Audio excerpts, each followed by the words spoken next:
Taste the Daily. Oh no.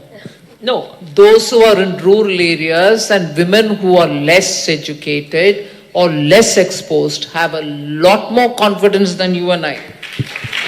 We can learn a lot from them. Imagine what they did in adapting to the QR codes. Absolutely. Imagine what they did sitting in the hedges of the farms and selling the farm produce. Imagine what they are doing today. And I find, may not be the best example to give. Look at the aspirational youngsters who are all coming on YouTubes nowadays. I'm not taking TikTok as an example. That's terrible. But look at the women. You and me are not doing it. They're all coming up with fancy ideas of, oh, look, this is a product, a content.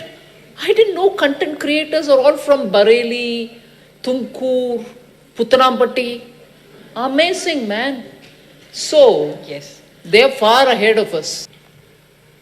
wasn't that an awesome download of what ma'am has done to women over the 10 years? Every little word she said was part of the budget. And that is what has propelled the activity to move forward. But before I go on to the questions, I would like to tell our Honorable Finance Minister two things. One is, Flow has in Hyderabad, ma'am, started a Flow Industrial Park with 50 acres, and it has today from 250 crores moved to a turnover of 1,100 crores, employing 1,400 employees, out of which nearly 37% are women. And this industrial park in 50 acres has electronics, packaging, heavy industries, nutraceuticals, pharmaceuticals, auto parts. And the nicest part is women are not just the faces. Unless they were part of the game, they wouldn't get the land allotted. This is in Hyderabad, ma'am. Where in Hyderabad? I just know the location and I'll tell you. We are starting this in a few other places. And on the Center of Excellence, last year I was the president of Wiki Flow. We started 10 centers of excellence all over the country. We're going to be starting one here in association with IIT or depending on the sponsor to promote digital education and make technology, demystify technology, make it available across the spectrum. So with that, can I get to you on the questions? Women, like our Honorable Minister said, is all poised to grow. Don't you think she has a sea of opportunities to move from margins to mainstream? The government, like Honorable Minister spoke, has enabled a lot of schemes to support her on that path, has enabled many legislations, and has also supported with the required reservation. There are numerous opportunities for the woman to educate and empower herself. And her participation and leadership in both political and public life are essential to achieve sustainable development goals by 2030. But women are underrepresented at all levels despite so many schemes and pushes. Less than 1/5 in leadership. Women are 28.5% of the workforce at the entry level, sharply dropping down to 18.5% at the managerial level. A very, very leaky pipeline there. SEBI is fining a lot of companies for not having the required women directors on the board. And all this is set against the happenings in Kerala and Kolkata, leaving the nation scarred.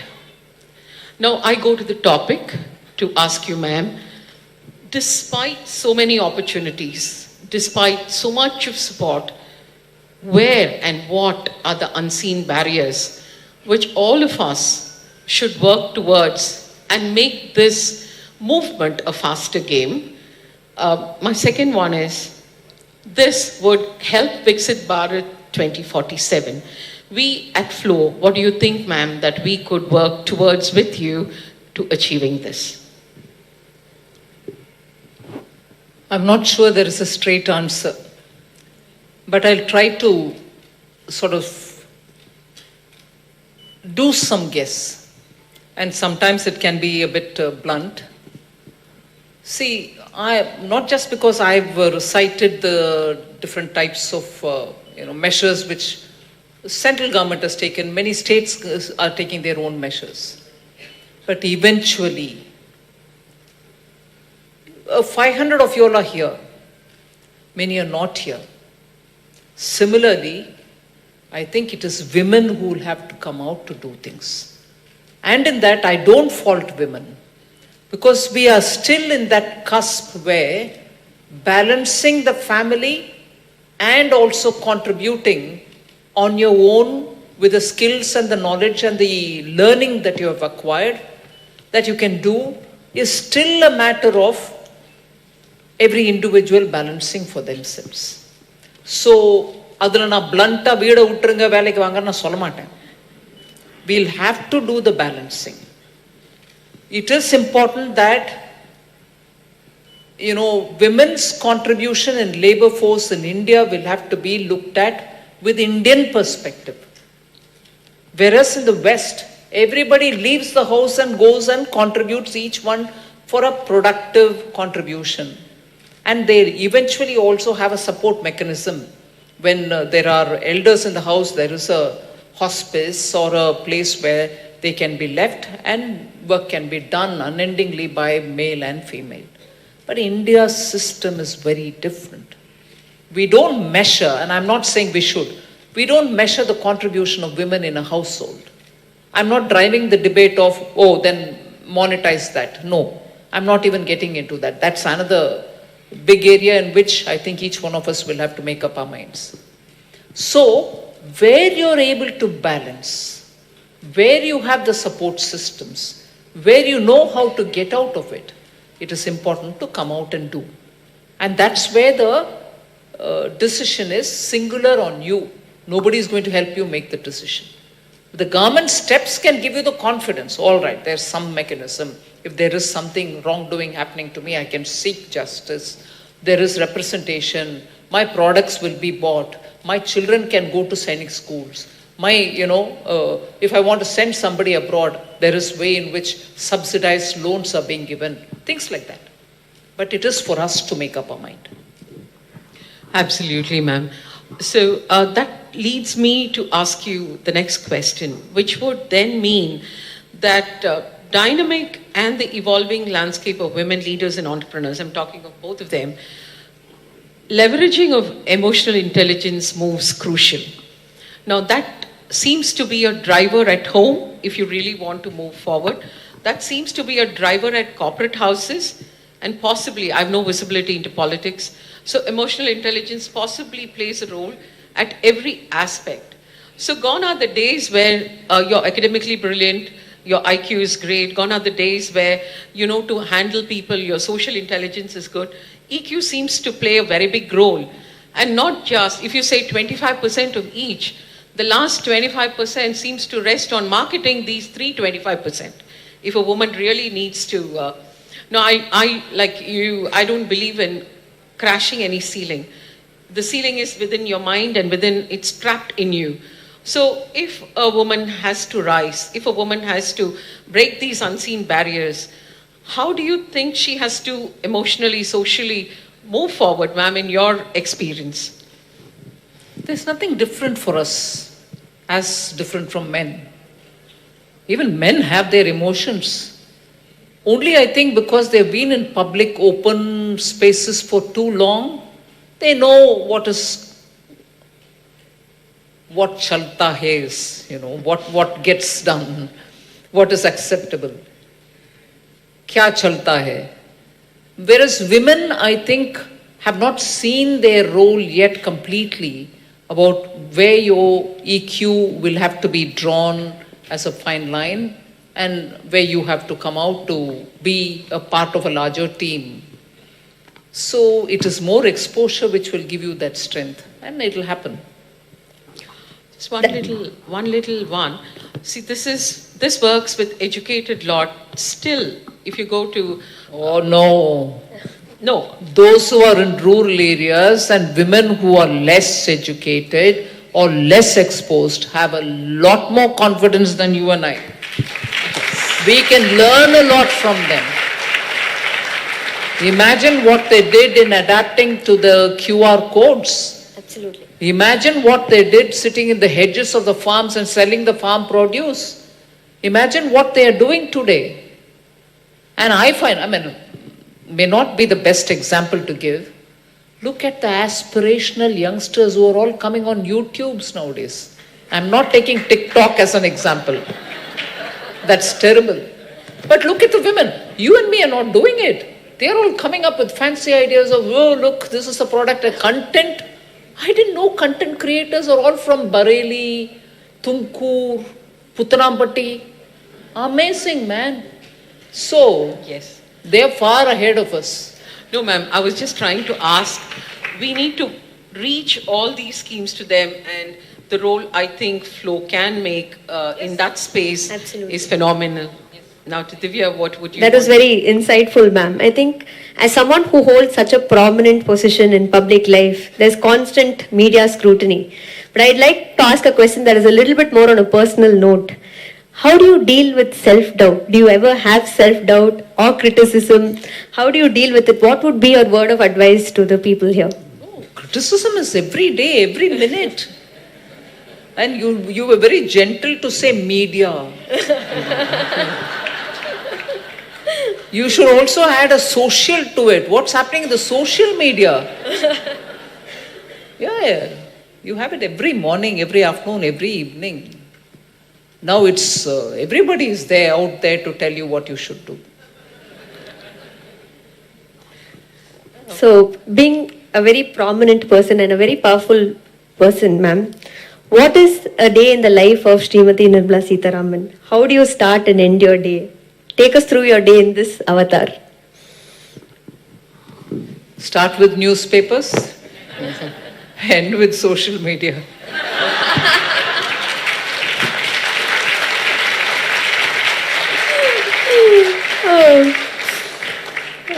Ma'am, we usually have a round which we call rapid fire with our special invitees, and we thought maybe we could pick your brains also with this today if you're okay with it. Can we go ahead with our rapid fire? Sudha, please.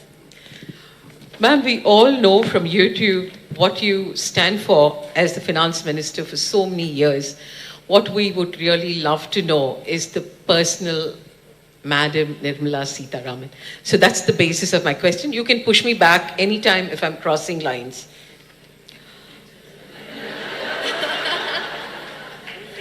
I promise I won't. When was the last time you did something for the first time? This morning, for instance. What did you do? Something different? You asked me when was it? I've said don't ask me what.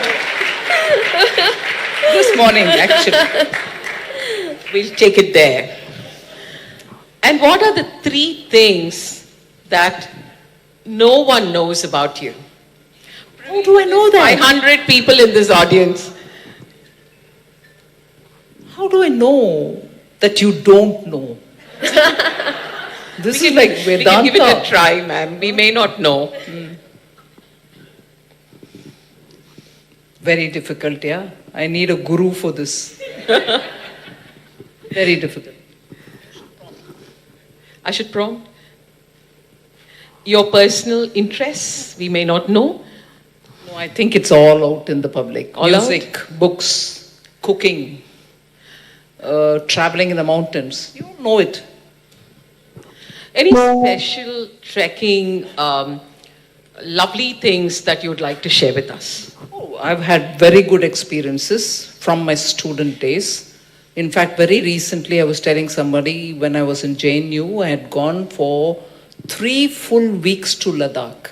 Wow. And trekked. Oh my God, it was one of the best times that I've had. Similarly, I've had a wild trek into the, uncharted hills in Uttarakhand. And those days, Valley of Flowers, Govind Ghat, used to be with nobody. So happily we went up to Hemkund Sahib, and like that, yes, a lot of treks in the Himalayas. I think once again, 3 weeks in Andaman was brilliant time, all when I was a student. So I've traveled a lot like this, and those are things which I love to do again. With all these camera glares, I'm sure you must be missing those times. I love to go away for a few days and be left to myself. Thank you. Oh, just one more before I give it to Divya. Any favorite childhood memory? Very favorite, very special, very close to you. Quite a few. I keep remembering them. But there's one which was very, to me, very touching. I had broken my left arm. And that was when I was living in the railway quarters in Virupuram. And those days, that railway quarters used to be facing the line which was going from Virupuram to Pondicherry. It was a huge ground where I used to, I learnt riding a cycle only there. And I'd fallen off the cycle. My left hand had broken off. And my grandfather, my father's father, who used to live in Tiruchi, came all the way. He never moved out after his retirement, but stayed with me. And every day he would recite something or read a book. And one thing which I remember is my left hand was in bandage, but with him I sat down because from the field he got groundnuts with the shell on them. So he would sit next to me and say some things, but he would use his right hand and break the nuts and put it into a container. So I would do the same, but he would say, no, don't do it. Your right hand also will get broken. You better mind yourself and listen to me.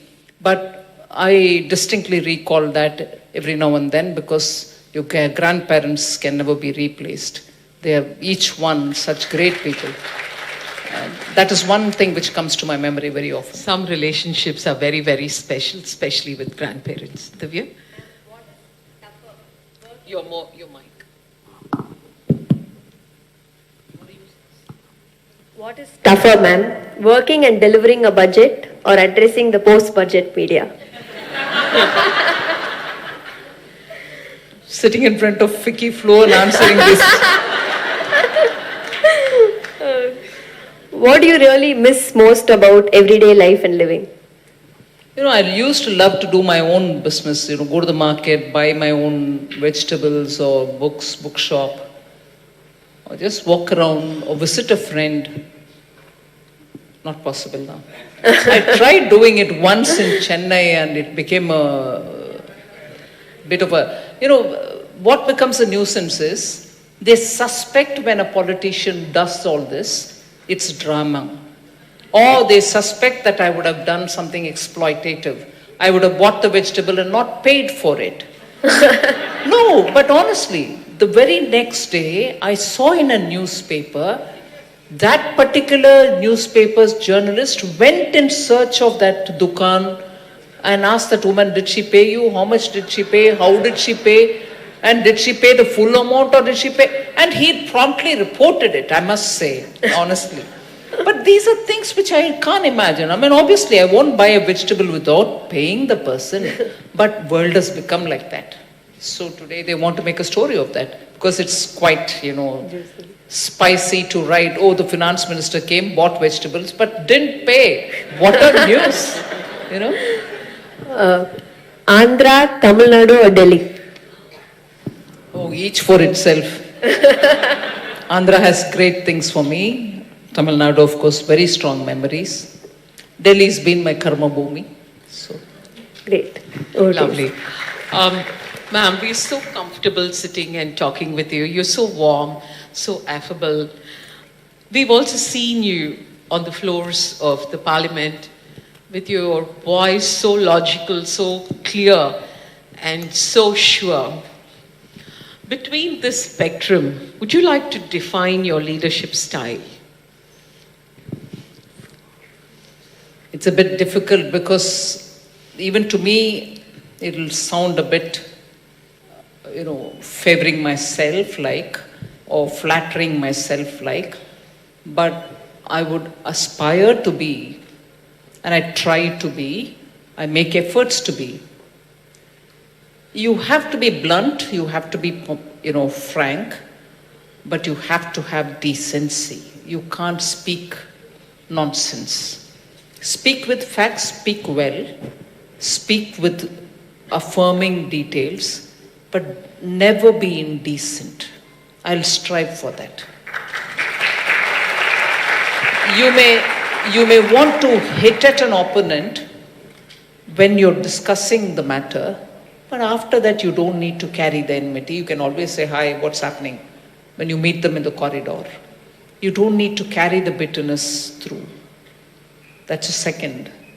And third, I wish parliamentary debates are lots more with contents. Sometimes it's quick fire and call names and go away. I know the speaker and the chairman of the Rajya Sabha, speaker in Lok Sabha. Try pushing towards having a lot more pithy debates. I want those to come back. Because whenever I enter the house, in the new parliament as well, I constantly, at least in the old one, it used to make me feel, oh my God, such people have been in this house. Will I even be worthy of, the time that I spend here? Because absolutely great people have been in that house last 70 years. But today, sometimes it makes me feel, what has it happened? What has it come down to be? I want them to be a lot more, make people feel that the time spent there is worthy. Everyone talks substance, matters which are worthy for people to hear. I love to have that happening. This is such a breath of fresh air. Thanks so much, ma'am. What do you think is the most rewarding part of your job?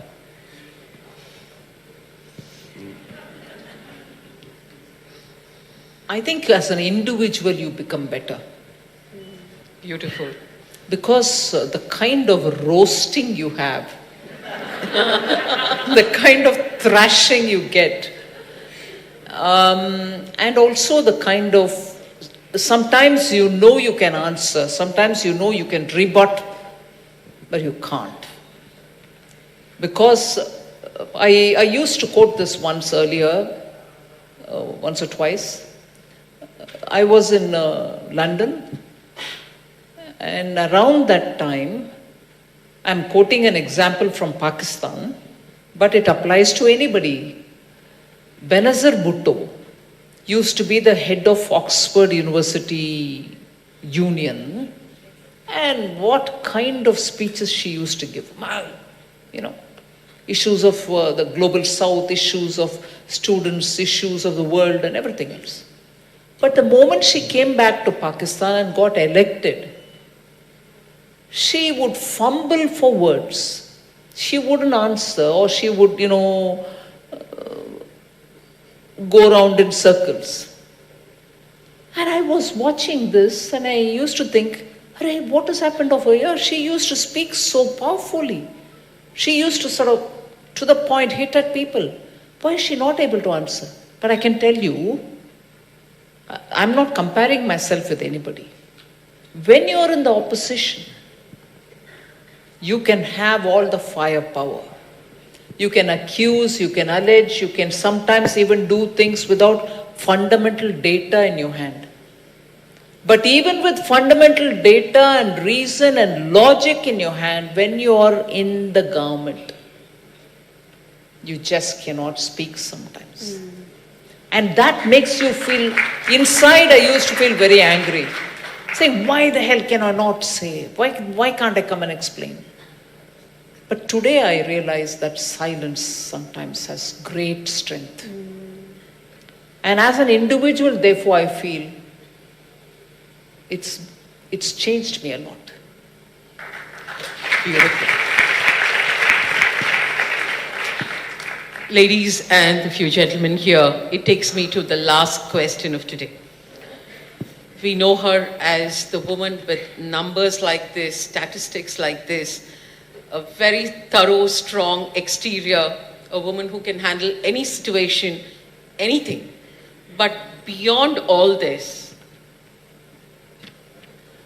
can I ask what makes you you? Very difficult question. Was she a journalist before? This kind of question only can come from journalists. What makes me I'm an me? investment banker, ma'am, and Oh, a lawyer. right.